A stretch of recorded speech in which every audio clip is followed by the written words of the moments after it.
Live at 5, SueTV. How are you guys? I know, it's raining here in New York. So, we're into the second week. What did I tell you was going to happen? Let me find my chart. What was going to happen in the second week? What was going to happen? We were going to lose our marbles, right? It's happening. People are starting to get a little scared and what's going on with all the bailouts and everything and what they're all arguing, right? I just wrote on Twitter, I was like, oh, you know what's going on now? It's like we all had a communal death and everybody was shocked and sad at first and everybody was like, oh, we'll bring food and everything. And then all of a sudden, everybody's fighting over the will. That's what's going on. We're going to have a huge economic flippy-floppy going on soon. So I want to give you a little bit of hope. Okay, let's see who's watching. Hi, everybody. Hi, Wilbert. Hi, Anthony. Lisa. Linda. Hi. I'm going to let you guys ask me questions in a little while, too. But first, I want to... So this idea of, like, everybody's fighting over the will. Like, this whole money thing has been so... Oh, every time I do this, it's only because I'm flipping the email that comes. So I've been talking about this for 2 years, about this idea that people mean more than money. And I've seen what happened with the corporations. And I was even trying to help them. Like, I was like, you guys... It's going to go... I knew something was coming. I didn't know it was going to be this bad. But I was like, you guys, I've been... Forever. People mean more than money. They were like, shut up, Sue. I mean, I remember being on Addie Lang's podcast. And they asked me, they were like, Sue, what do you think we need to do? The world is really... I mean, this was probably like 2 or 3 years ago. And Addie was like, Sue, the world is really like...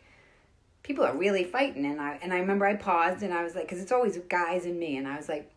Well, I think that I know that everybody's already beaten down and everybody's already stressed out and they don't have any money and they're stretched to the nines. I'm like, but I think what we're all going to have to do is like do a tiny bit more individually so collectively it'll help us all turn around. And they called me names, they called me everything and they weren't trying to hear it. And I understand because everybody was getting so ground down by the 1%. And I was trying to show them.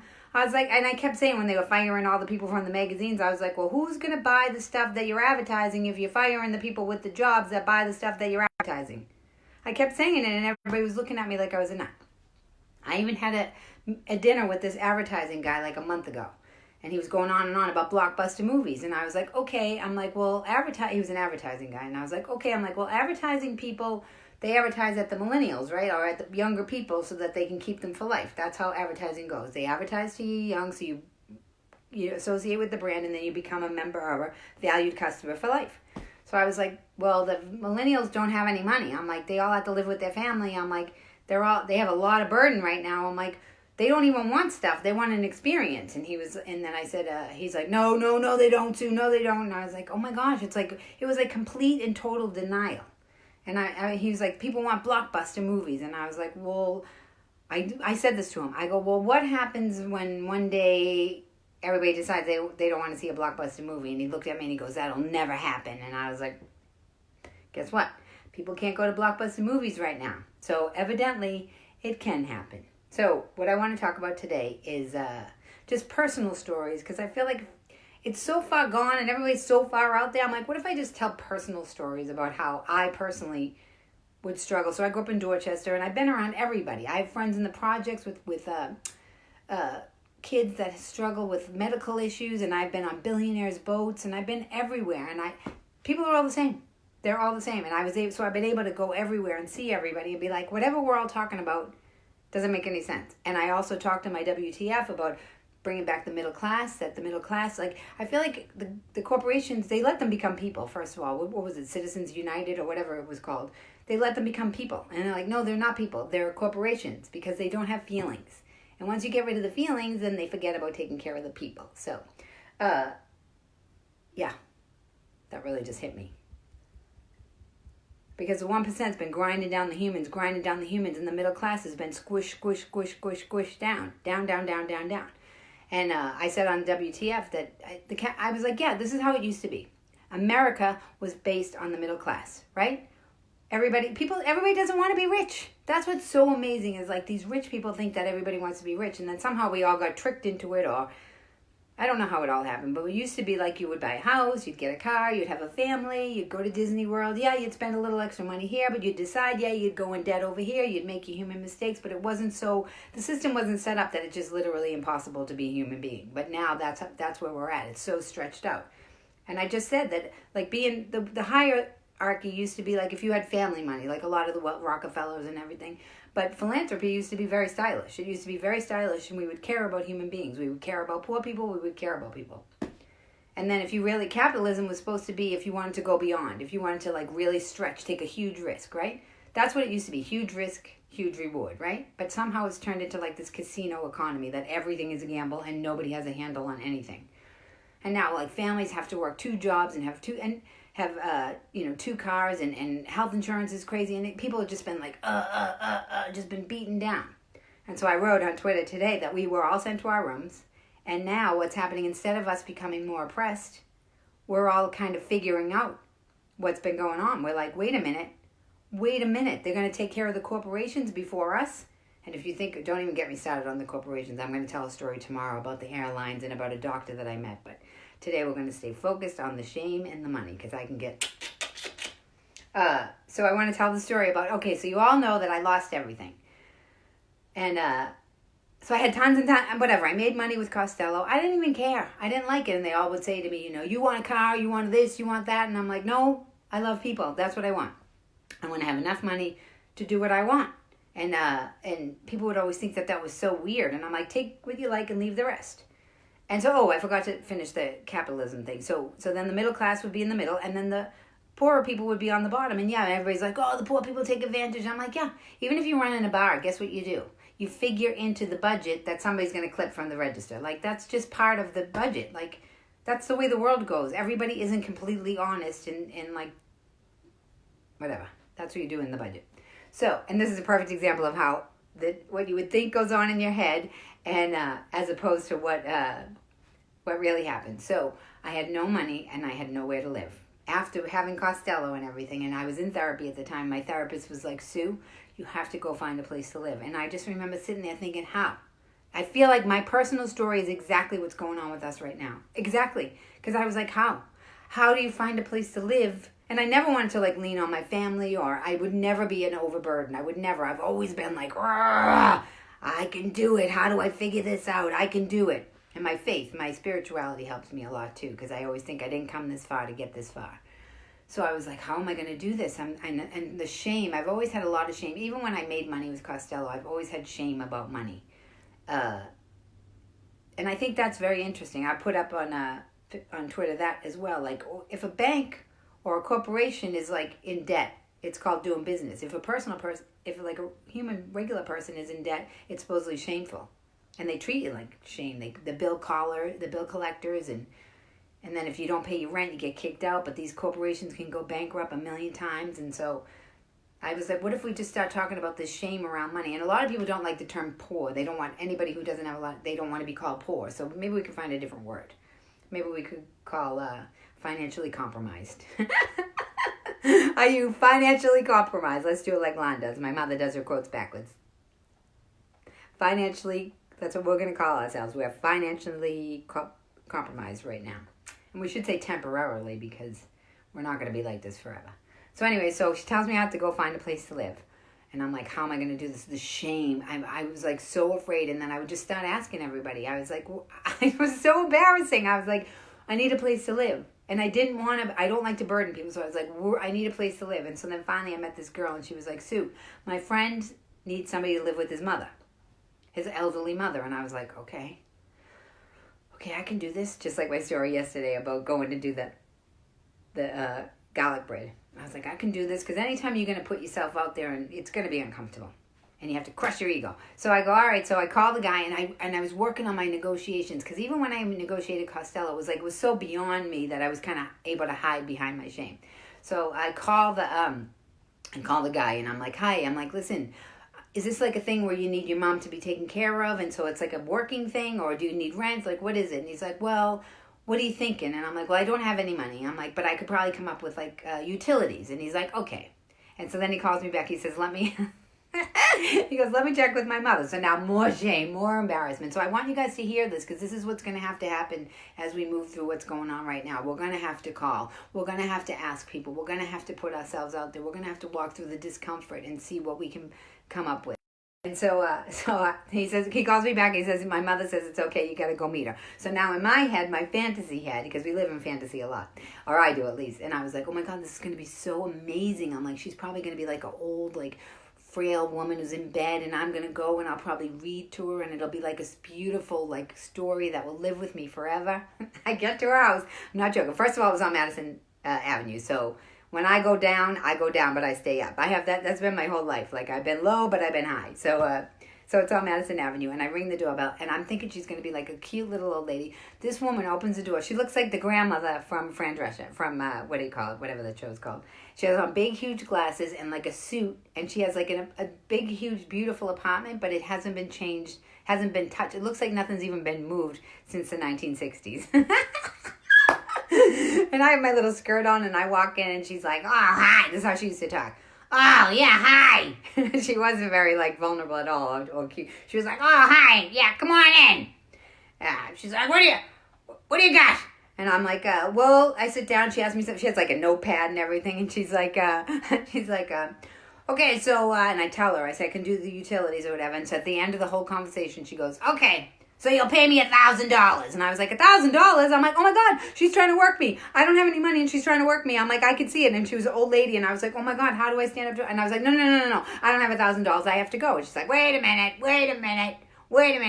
How much can you afford? And of course, I already told her utilities, and she's working me. And I'm like, I tell her, I say, I'm going to figure it out. And as I'm leaving, she unlocks the doors and she goes, how much can you afford? She goes, because I want you to live with me. And I left thinking, oh, my person might have more value than money, because she could get money from somebody else, but she wanted me to live there. And sure enough, I overshot myself. I told her I could pay $200, which was more than I had.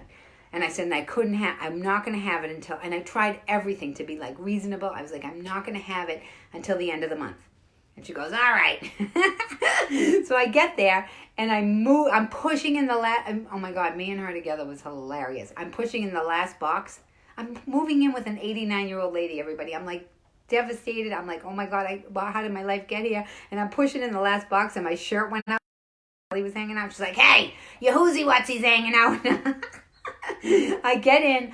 I don't the last box in the door, and she's like, where's my money? Where's my money? Where's my money? And I'm like, listen, I told you, I'm not going to have it at the end of the month. And from that day, for the rest of the time that I lived with her, she and I together was one of the most hilarious, life-changing, life-learning things. I mean, this is what my new TV show is about. So that's a good little place to stop, because something that seems so bad to me, something that seems so hard, something that seems so devastating, ended up years later being something that not only did I create a script about it, it's going to go out to everybody, to uplift everybody, to show them that, yeah, we go through really hard times. And I keep thinking about how I kept going through that, because I kept writing my play, and I kept going in my room, and I just kept doing, even though she was like a lot to handle.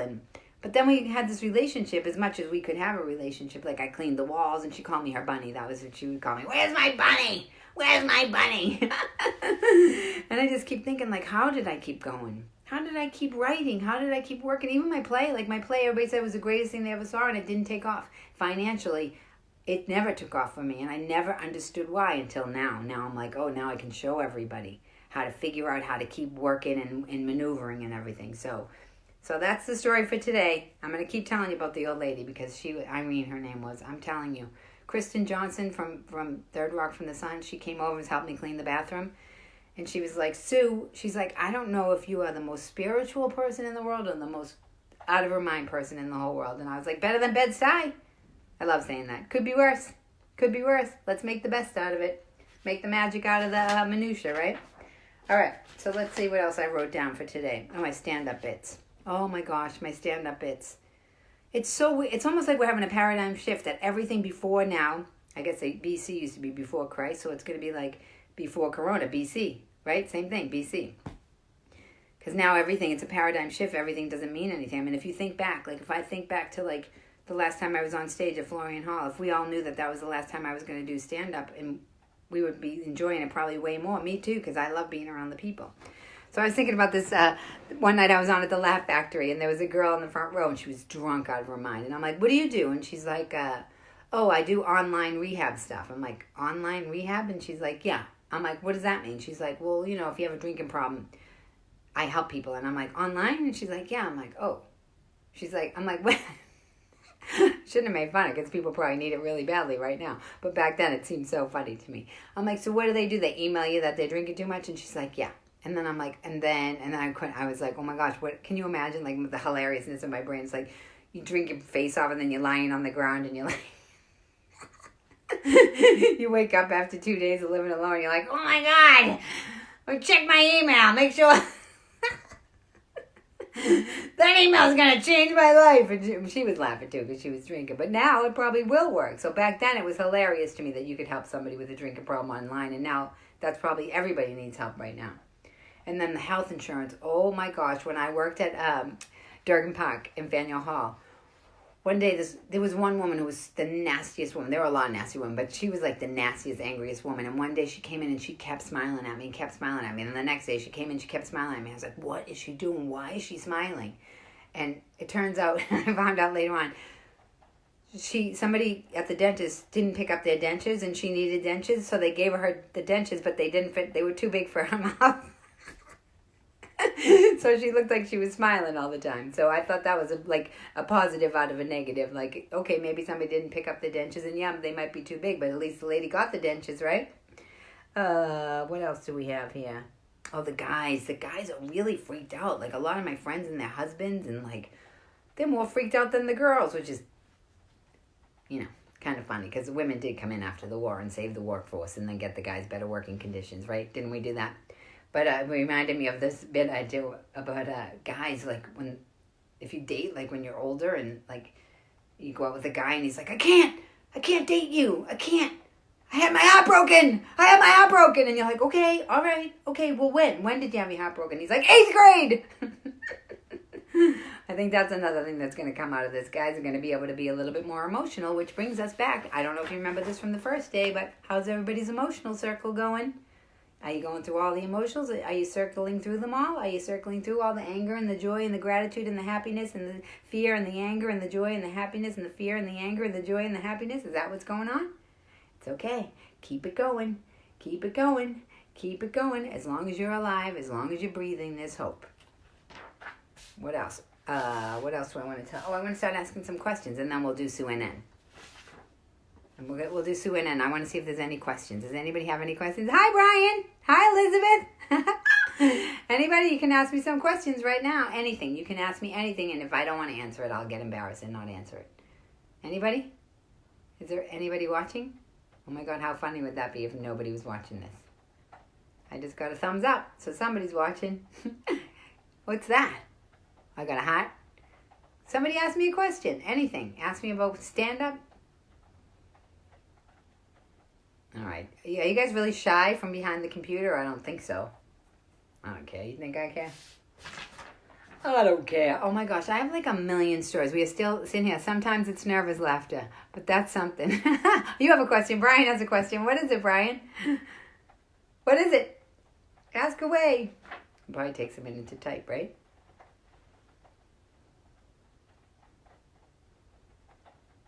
I don't know. Oh. Hi, Sue. You're so upbeat. I love it. I am upbeat because I really have been through a lot. And I working from home and love hearing your voice. You guys keep every day at 5 o'clock. All my mission. Yes, I get scared. Yes, I get sad. But I'm doing it all by myself because my mission, I swear to God, my mission is to just every day at 5 o'clock be sustainable for you guys. Keep this energy every day so you know you can come and get a witness of it. That's all I'm going to do. I'm going to stay here. Do you have a good lawyer? I just got pulled over. No, you didn't. Did you? Nobody's pulling you over, are they? You're not even supposed to be out of your house. These guys are all... See? People play with me. I can't tell. Did you really? He didn't get pulled over and he's on Facebook. You guys think this is not real blonde hair. And I am, you guys. I'm serious. That is my mission. To just hold on to my energy and to keep going because I really think that we are in the middle of something huge. And I was thinking the middle class, like the idea of like if we all then you can't get picked off. You can't get picked off. So and the positivity, like they say, for your body to stay healthy, you have to stay positive. And trust me, I'm not underestimating that sadness is going I have been in some of the most saddest medical situations ever, ever. And I've just walked in with, and sometimes the energy will help flip everybody's sadness so that the energy, even though it's a sad situation, the energy can get a little lighter. I'll talk about that tomorrow. I'm going to talk about my funeral with the kids, and about one time my friend had a stroke and how I handled that. And I just want to show you guys how to, like, even if it's devastating, that the energy can flip the devastation to not be completely devastating. It's a phenomenon that I didn't even know was possible. He let me go. I'm on my phone. Do you pursue acting still, or are you primarily stand-up these days? No, I'm actually executive producing a film right now, which is on hold. But tonight at 7 o'clock, we just cast the lead. We're filming in Foxborough, and we just cast the kid who's the lead, and we're going to go on FaceTime tonight and rehearse. You're an inspiration, always has been. This is a time when people are forced to think outside the box. Oh my gosh, that's all I've ever been, is outside the box. Literally, everybody's always like, Sue, what the fuck are you talking about? I almost feel like I was in a paradigm of my own world for my whole life until now. And I am only laughing because I feel like, when you don't know, you know how Churchill says, when you're going through hell, keep going? Well, that's what I think. Oh, I got to see more. Hold on. I can't see anymore. Good for you. Think outside the box. I can't see what the rest of it says. Oh, well. Anybody else? I'm going to keep laughing. It's my gift. It's what God gave me. And I'm like, why? You got to help people. Like, you got to make them laugh and think about it. I've laughed more sometimes when I was the most devastated than I have. Oh, that's the other thing I want to talk about. Laughter is the only time that you are ever present in the world. That's my opinion. That's a Sueism. We're going to come up with some Sueisms, too, so people can have them to, like, hold on to. Because I really feel like little, simple, pragmatic things, I think that's very important in the world right now, is to go back to simplicity. When you find yourself angry or afraid, what do you do to get out of that headspace? This is, a lot of people ask me what I did with the CBS thing when I was so overwhelmed. And, like, even back when I didn't have my house, I lie down on my floor and I breathe. I breathe in love and I breathe out fear. That is a very big thing I do. I lie down on my floor. And if you can't do, and if that doesn't work, and if that's not all you can do, another thing is I go in the tub and I shut off all the lights. And so I think of it as like a warm hug, because we can't hug each other right now. So those are two things. And the anger, sometimes angry, you just got to move your body. You got to shake it out of your body. If you shake your body, that'll release a lot of energy. So if you feel angry, do a lot of shaking of help you a lot. Because we're stuck in the house. Too big for the phone. Anyone you know who has had a lot gigs canceled, who has merch folk, I don't know about that, but I am going to start working on that, because the gig people, you guys, I don't know if you guys get, so I don't have any income right now. All my shows got canceled, the movie's been postponed, everything just got pulled out from underneath us. And I don't know if people understand gig people. They don't, not completely. So gig people, we can't get unemployment, nobody's raising funds for us. So somebody just asked me, do people have merch for sale? I'm going to try to figure out a way to get a lot of the comics. Like, they're doing a lot of work for the people who work in the comedy clubs, like the waiters and waitresses. But there's a lot of comics who aren't making a living, and they probably have shame about asking, because we don't want to bet. We love our job. I don't want to have to ask people for money. And I don't know if people understand. So there's a donation button on the SueCostello.com. I made SueTV there. If you want to donate, I would love it. I know everybody's having a hard time, so I don't want to charge. So any amount does help anyways, because all I need to do, what do I need to do right now, is eat and maybe build the TV show. That's where I would invest the money. So yeah, gig people, pay attention to people that are gig people. And I know everybody's tight, but let's get into tithing. Even if it's $2, even if you only have, that's what I would do. I remember one day being in the taco place, and I'm going to tell you this story. I didn't even know that I was going to come up with this story, but just this idea of, like, we've all been afraid to help because we're afraid we're going to be taken advantage of. And that is going to happen right now. People are going to try to take advantage. And I was like, how do I keep my heart open and not get taken advantage of? How can I show people that I've done that? Because I'm like, if you don't have anything and somebody offers you something, you are going to want a lot of it. Because it's like a desperation. You are going to. So if we realize that as people, like, if we're going to give, realize that somebody's going to get a little greedy or a little needy because they don't have anything. So I remember one day being in the taco place, and this guy asked me. He had like a polo jacket on. He looked well dressed. He was dressed all right. And he asked me, he's like, "Will you buy me some food?" oh my God, in my heart, I was like, and I got scared, and I was like, is he taking it? My first thought was, is he taking advantage of me? And then I was like, so you know what it feels like to be afraid that you're not going to have any food? And I'm like, buy him some food. And I go, okay, I'll buy you some food. And then he goes, can I have steak? There's the push. See how they push a little bit? They're going to push you. As soon as you open your heart, people do push. It's human nature. And so I go, yeah, you can have steak. And then he goes, can I have a drink? I'm like, no drink. You can have steak, and you can have I'll buy you lunch or dinner, whatever it was. And he heard me. And then when I got up to the counter and I was paying, the girl, you should have saw her eyes. And I was like, oh, so now not only did she see me be kind to him, then she saw me set the boundary with him. So it was like good for me, good for the guy, and good for the person watching. And I'm like, oh, that's the kind of TV and the kind of content that I've been saying I wanted to watch, where reciprocity of spirit, both people get benefit, and then the people watching get something too. So if you're afraid about helping now, and how do we keep the energy going, and everybody's afraid of money, like how do we not get so tight that we end up being so greedy and tight because we're scared? This tithing thing, this is part of the equation that I'm creating for Sue Costello. I am Sue Costello, this equation of living. But tithing, even when I had nothing, I would still give a little for the energy to go, and so that I didn't close my heart off. So there's that. And what else do I want? Oh, Sue NN. Let's start with the Sue NN. Where's my Sue NN picture? Oh, shoot, I don't have it. I don't know where my logo is. I'm going to have to get one from my set. My Sue NN, my news thing. So I've had some sugar muffins on the field reporters getting to me and telling me somebody was calling me. So yesterday in Boston, everybody opened their windows and sang Sweet Caroline out the window. Did you guys see that? And Neil Diamond, he changed Sweet Caroline to match with the coronavirus words to make people happy. And there's a dance party on Instagram. I forget the guy's name. If you Google dance party Instagram, the guy had 150,000 people. He was DJing from his apartment. I think it's in Europe somewhere. 150,000 people all around the world were dancing together from this. So Google that. I saw online that high school students, everybody's always saying the high school students are stingy, or they give them a hard time. I don't know why, but they're making sanitary packages for the homeless so that they can bring them into the homeless shelter so that they can wash their hands and everything. So it's something about being in action. And that's the other thing I wanted to talk about it being productive. Like the guy said, Dr. Fossey said, don't be worried if you're not productive. And I'm like, okay, but you don't want to take that too far. But the main thing about going through this kind of a crisis and this kind of stress, so somebody asked me how I deal with being angry, the main thing to do is to try to just hold yourself and keep some buoyancy. That's it. So even if you're not productive on a day, just the way I would say it is, if I can't make it any better, please don't let me make it any worse.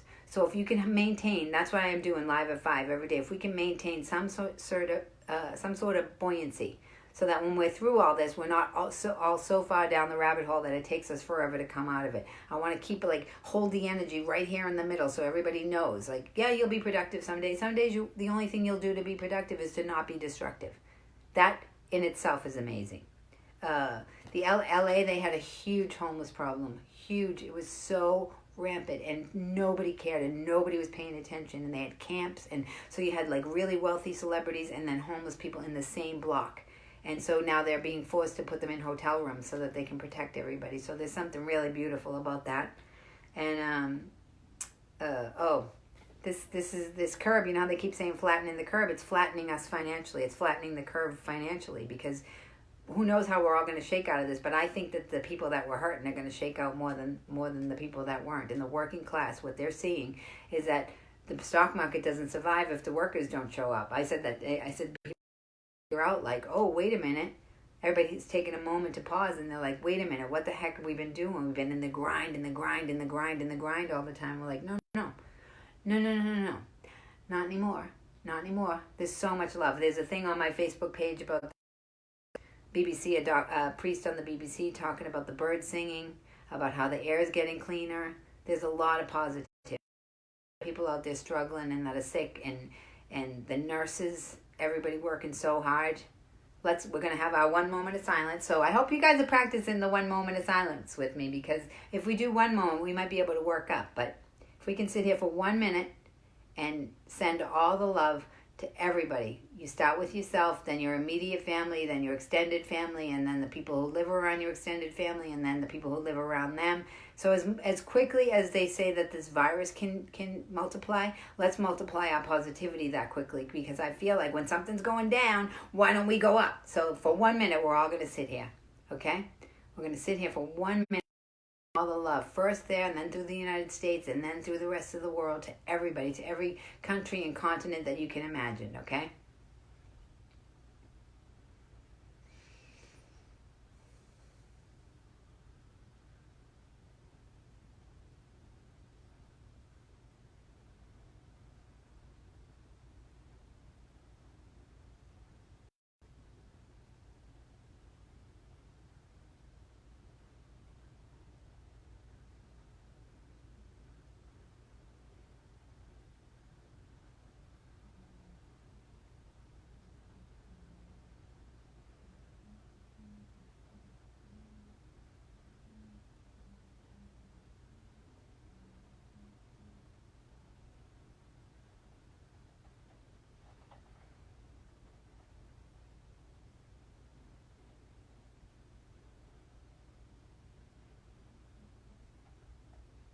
Good job, Sugar Muffins.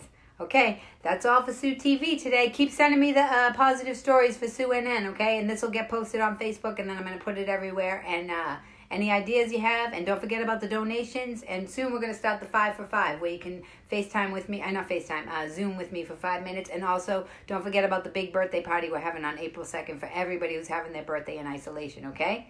All right, Sugar Muffins, don't forget, make magic in the minutia, and we got this. I love you. Bye, everybody.